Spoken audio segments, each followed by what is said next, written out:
तू सलामत वतन ता कयामत वतन, तू सलामत वतन ता कयामत वतन।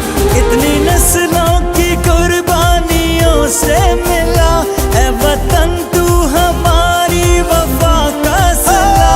चांद चमका तो रोशन सितारा हुआ, है ज़मीं तेरा सुख दुख हमारा हुआ।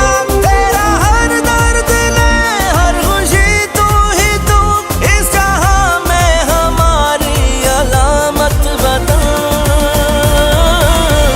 तू सलामत वतन ता कयामत वतन। खिपरो के government Iqra primary school Urdu section Garibabad में जश्न आज़ादी के हवाले से मार्का हक के उन्वान से एक शानदार तकरीब मुनक्कद की गई। तकरीब में डीईओ गुलाम मुस्तफा लगारी, डीएसपी अली मुजतबा दारेजो, अरबाब अली समेजो, अली हसन लगारी, गुलाम शब्बीर इंगोरजो, अकबर कुम्भार, स्कूल के हेडमास्टर मोहम्मद अनीफ कायम खानी समेत असातिज़ा ने कसीर तादाद में शिरकत की। मार्का हक की तकरीब से स्कूल में पढ़ने वाले बच्चों और बच्चियों ने पाकिस्तान और पाक अफवाज को अपनी तकारीर के जरिए खराज तहसीन पेश किया। आए हुए मेहमानों ने स्कूल के बच्चों को नगद इनामात समेत मेडल और ट्रॉफियां भी इनाम के तौर पर दी। स्कूल के हेडमास्टर मोहम्मद अनीफ कायम खानी ने आए हुए मेहमानों को सिंध की सकाफत अजरक के तायब पेश किए। प्रोग्राम में स्कूल के बच्चों ने बड़ी तादाद में शिरकत की। कैमरामैन फजलुल्लाह के साथ अब्दुल रज़ाक राजपूत, अवामी न्यूज़ खिपरो। सब्सक्राइब कयो अवामी न्यूज़ HD के ऐं ताज़ा तरीन ख़बरुनि लाइ ॾिसंदा रहो अवामी न्यूज़ HD।